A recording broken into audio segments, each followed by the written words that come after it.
How to convince you to ask a Dom Kane mix for a podcast/radio show. Wouldn't it be great if the music industry focused on music? Did you test your semi-modular Moog rack yet? Do you feel comfortable enough on Moog that makes you feel no needing anything else? I was watching Harry Potter with my wife and heard sounds that I was thinking, I could create that little wand sound. This AMA has slowly turned into beer club.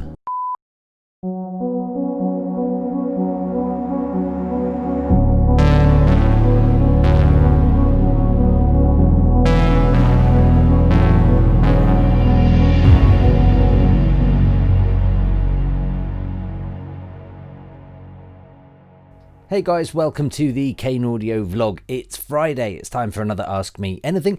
Usual rules apply. Comment anything you want below this video and I'll get back to you in next week's video.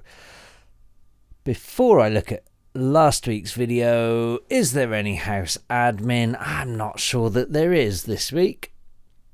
Do you know what? I feel like I say this every week, but this week especially seems like a week that's just disappeared and I don't even know what I've done.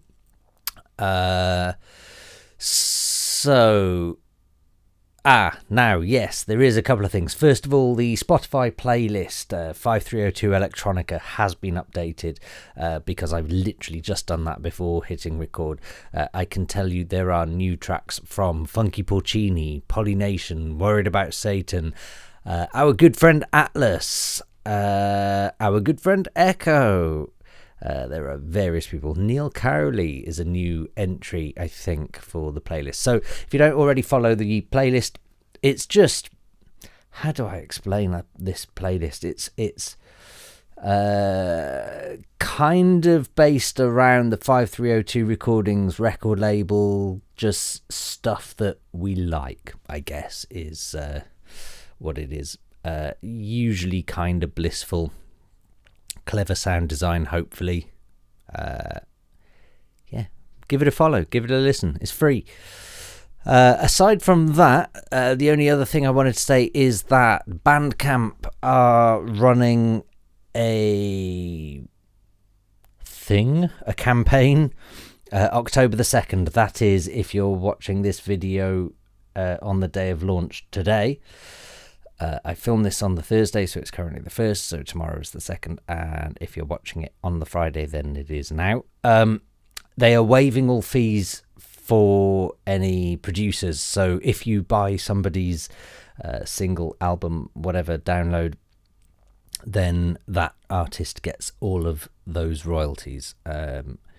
It may not sound very significant, but I can assure you it is very significant. When you look at normal label deals, you've got to take out a huge cut for distributors and then a huge cut for labels and then recouping costs and everything on top, and you end up with very little as an artist. Bandcamp, you buy direct and they're waiving their fees for that. So it is very significant. So that's available. I highly recommend you give my album a listen. It's available at domkane.bandcamp.com. Otherwise, just go find some independent artists that you like. Honestly, it does mean a lot to all of us, I think. And that is it for House Admin. I think I don't see anything else here at the minute. So, looking at last week's video, expanding the comments, starting at the top, FanFan87, Salut Dom, ArtificialRoots, high five. As you probably saw, Greta Pen did a review of your album. I did see that, and thank you very much for that. It was very good. I did use Google Translate. I will write the English translation in the Facebook group. I wonder who wrote it, wink wink. Also, thank you a lot for allowing me to post my website here. So here it is. It is infraspike.fr. So everybody go to last week's video and click it. That's annoying, isn't it? So you have to go to last week's video.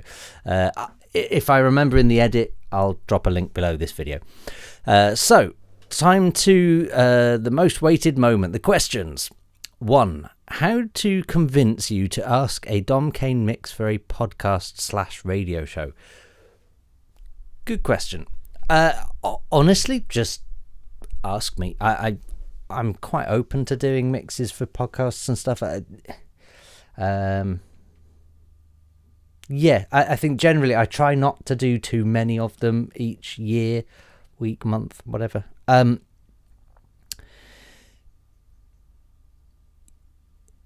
Because I don't want to flood the place with mixes. I feel like a good DJ mix should be quite an intimate experience when done right, I think.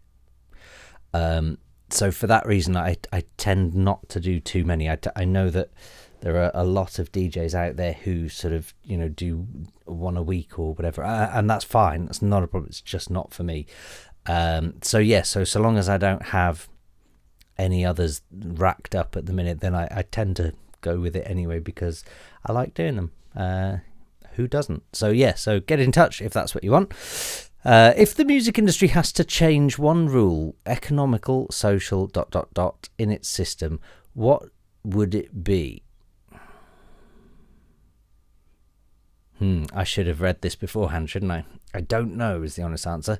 While I have a think about it, though, I will tell you that I'm having a fresh new beer today. It's actually a supermarket beer, but it's Brewdog versus Northern Monk. Northern Monk being a somewhat local brewery.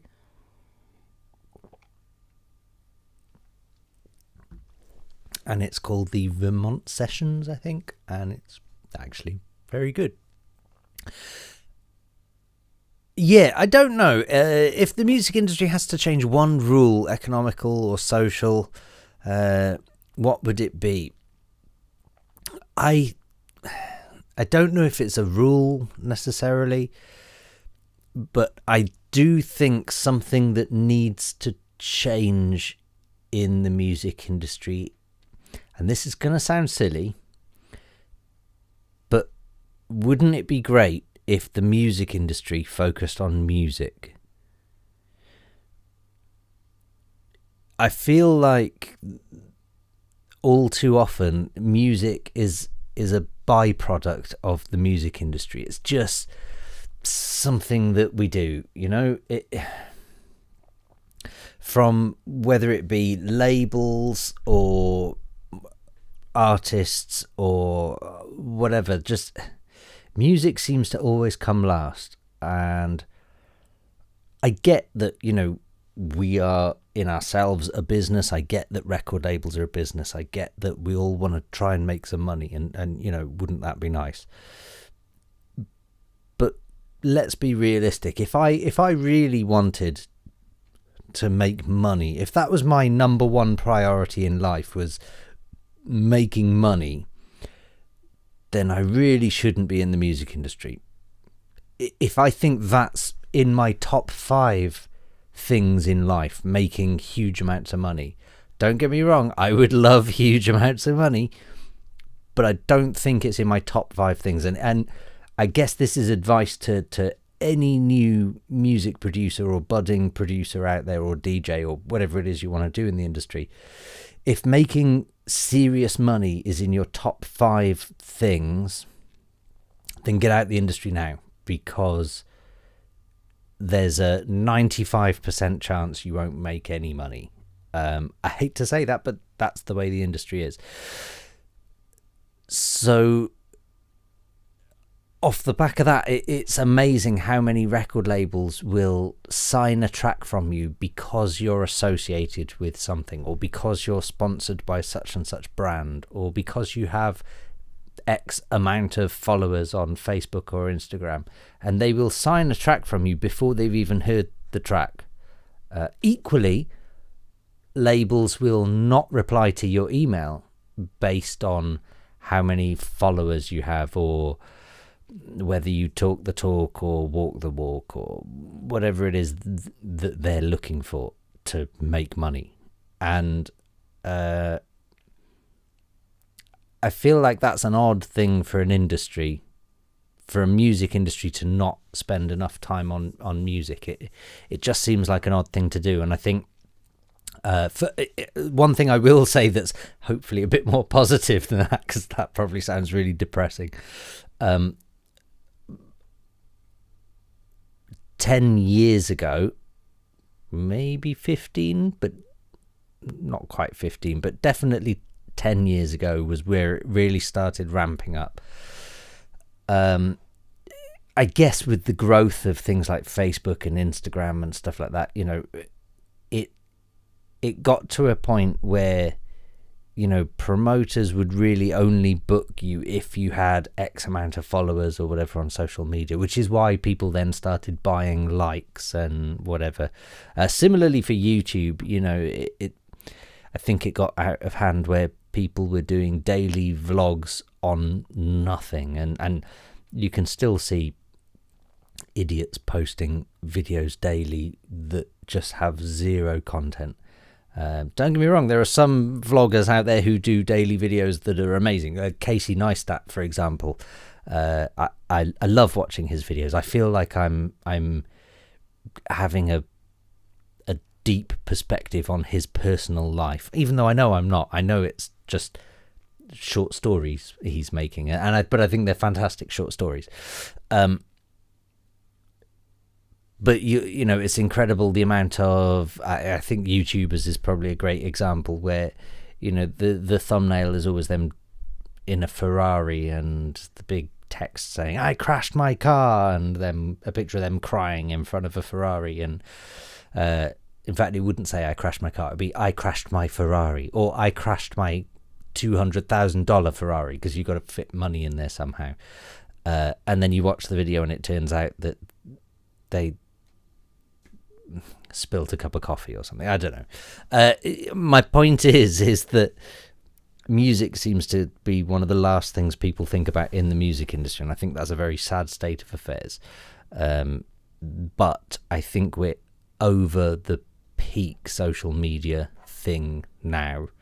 I still think people put too much value on other things outside of music, like numbers of followers or how good looking someone is, or I don't know, whatever it is people judge others on. But I feel like as a musician, I would like you to judge me on my music. And it's okay to hate my music. I'm all right with that. If you hate my music, that's fine. But that's the career path I've chosen in the music industry, is to be a musician. So if you're going to judge me on anything, please just judge me on my music. There's a reason I wear cheap plain jumpers and cheap plain t-shirts and black jeans and black trainers and everything just black and simple and whatever, because I don't want to be judged on my clothes. I don't want to be judged on my looks. I just want to be judged on my music, because my music is what I'm really wanting to put out there. I feel like that was probably a long, deep rant there.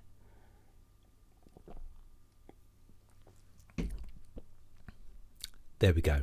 Yeah, I think that probably answers it. If there was one thing I could change in the music industry, I'd put music as the main focus. That would be my change. Question 3, did you test your semi-modular Moog rack yet? No, I still haven't. Is it just me, or has 2020 both flown by and dragged? Like, how has that even happened? We're in October already, so it's flown by. And yet this pandemic seems to have lasted 15 years already now, and it's dragged.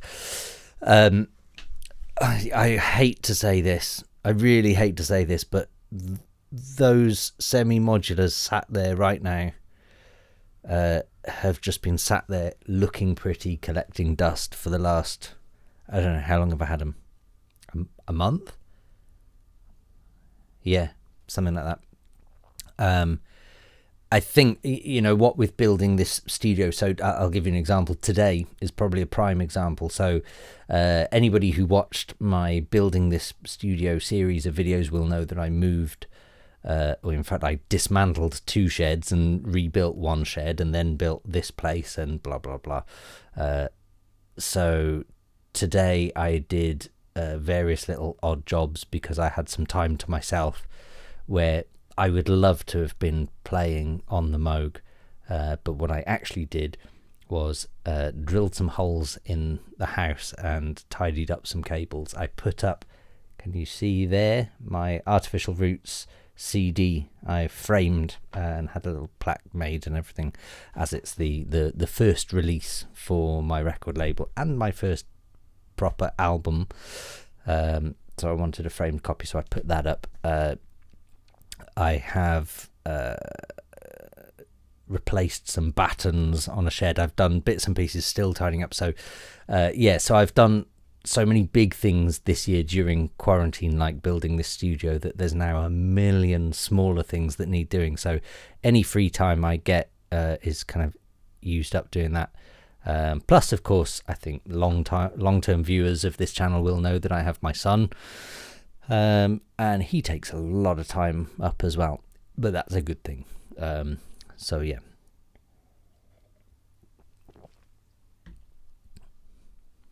Yeah, I think I just need to make time for it, basically. Bonus, the white box with the blue circle at the left side of your Moog Slim makes me think about a Portal 2 object a bit. Cheers. Yeah, I can see that. That is a part of my alarm system. Yeah, which looks quite fancy. Probably looks fancier than it is. Moving on, Dream Puppet. Hi Dom, Artificial Roots, high five. This question was inspired by your album. Okay, I can see you are fond of Moog instruments when composing. Do you feel comfortable enough on Moog that makes you feel no needing anything else? Which other type of instrument do you rely on? So, yeah, I remember seeing your comment coming in earlier today, actually. And it made me realise, oh yeah, most of my outboard synths are Moog. And I wondered if there was maybe a specific reason. And I don't think there is a specific reason other than Moog just make amazing synths. If there was ever a company that could make synthesizers that went, what would Dom Kane want? How would Dom Kane want this to look, feel, and sound? It would basically just be a replica of Moog. They just seem to nail it from my perspective. You know, I've always said the Sub 37 is probably the greatest synth that has ever been made to date that I've used. It's the most usable synth, and it's just a thing of beauty. I love the way all the potentiometers feel on a Moog. I love the build quality. Everything about it is just an experience to use, and I feel like I'm at one with the synth when I'm using it to make music. So obviously being in the music industry, I'm constantly keeping an eye on new synths, and people are always DMing me saying, have you seen this synth, have you seen that synth? And there have been, let's talk about the last 2 years, 3 years, there have been loads of synths where I've gone, actually that looks really cool, or oh wow, that sounds great, or something has made me go, oh that looks like a great synth. But it seems to be only Moog that makes synths that make me go, I need this in my life. There's something about them. So yeah, I don't know what that is, but it's a little bit of everything, I guess. So I feel very comfortable using them, and I kind of I just feel like they get me as a musician. Which other type of instrument did you rely on when producing Artificial Roots? I don't know if I necessarily kept coming back to any one in particular. A lot of the sounds were made using Bitwig. I should imagine that Serum made an appearance a fair amount. I definitely know that there were a couple of Oberheim sounds in there. Yeah, I don't know if there's anything else that I keep going to. It tends to be the Moog, and like I say, the Sub 37 is kind of my go-to synth if I need to make any lead or bass or anything that isn't polyphonic. The Sub 37 I just find it so easy and intuitive to dial it in, and it's a fun experience to dial in as well. So have a nice beer. Thank you very much. You too, to anyone. Cheers to anyone who's having a pint with me. Like I say, this AMA has slowly turned into beer club, but I'm not complaining. Jamie, I never know whether it's Valance or Valance music. Hi Dom, was watching Harry Potter with my wife and heard sounds that I was thinking, I could create that little wand sound. How does one with only a couple of professional releases get into movie sound design? Yeah, so good question. I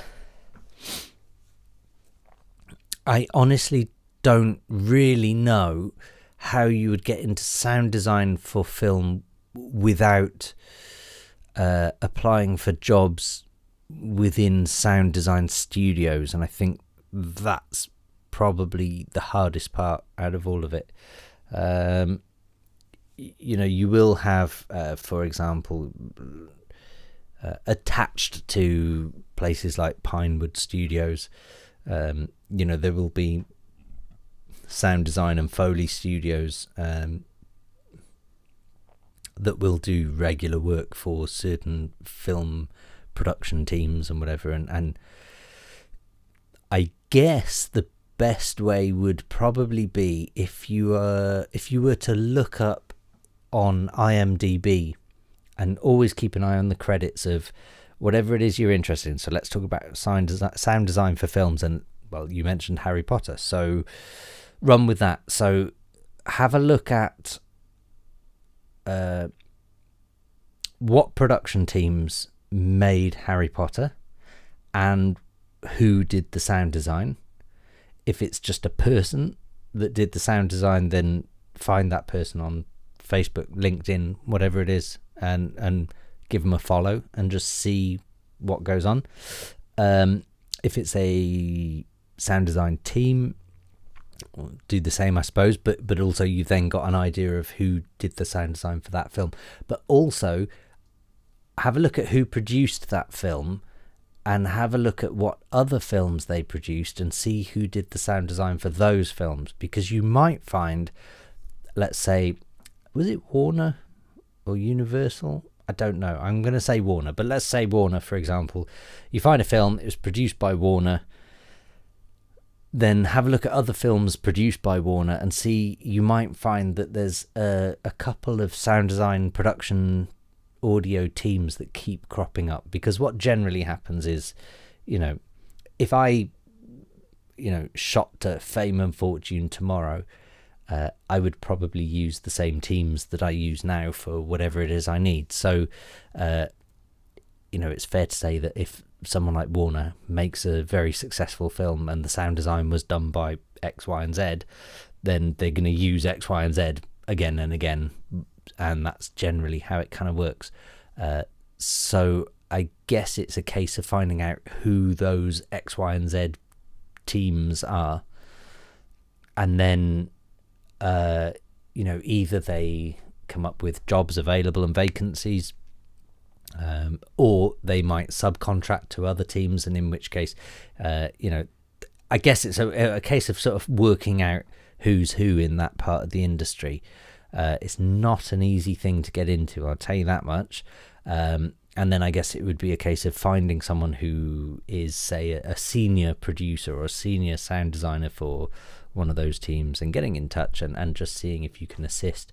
There is nothing wrong with, for example, just doing some work experience.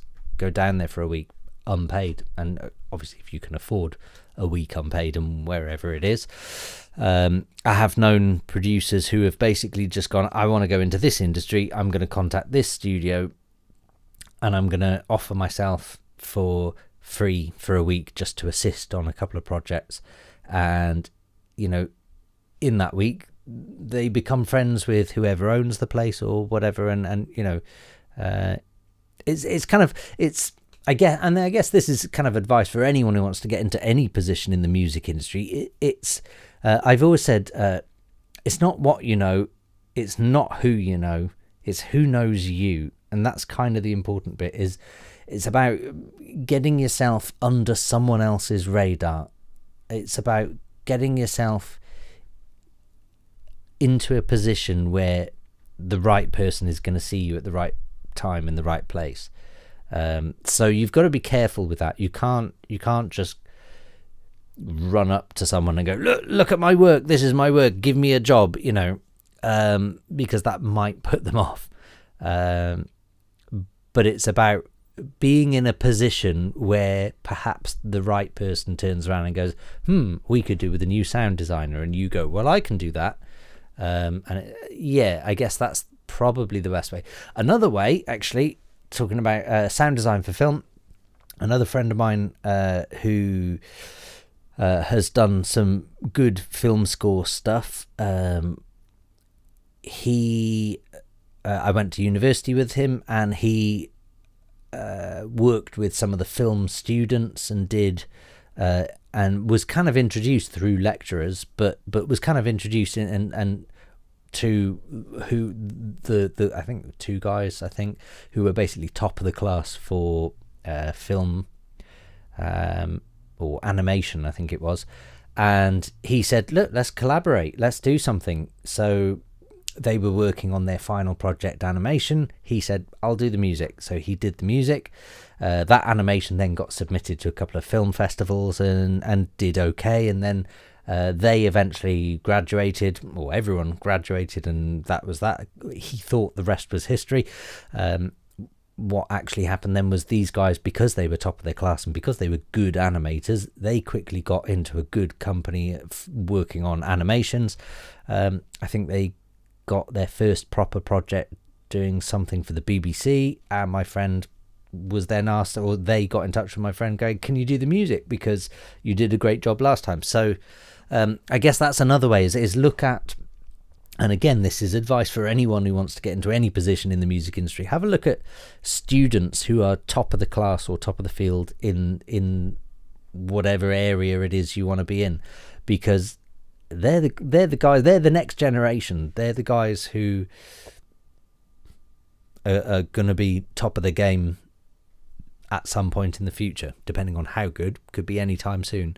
So I guess that's another entry point into an industry like say sound design or Foley or ADR or post-production or all of these film score, all of those sorts of positions. You know, it is a fairly easy bet that you can go, right, well, let's find the best documentary maker, let's find the best, you know, whether it's nature documentaries and you want to do Foley sound design for that, or whatever the case may be.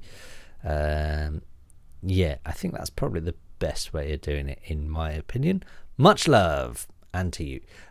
Francesco Di Carlo, this is golden, and I assume those are a bunch of high fives, so I'll high five you back. And that is it, my friends. Hopefully there's some good advice in there. I feel like I gave some good advice. Definitely had some good questions. Please do keep them coming. To prove that you've made it this far into the video, comment the word master, and I'll give you a high five in next week's video, because the video recommended in my feed here says producer advice, how to master your tracks like ... We'll never know. That is it for this week. Again, thank you to everyone who's given me amazing feedback on my album. Honestly, I've been blown away by some of the feedback from people I really didn't expect as well, which has just been brilliant. Also, I cannot wait to share with you more music from 5302 recordings. It's going to be so good. Honestly, I have got December's EP lined up and ready to go from Deadly Custard. So big shout out to Deadly Custard. what an EP it is. I wish it was coming out already, because I just want to show everyone.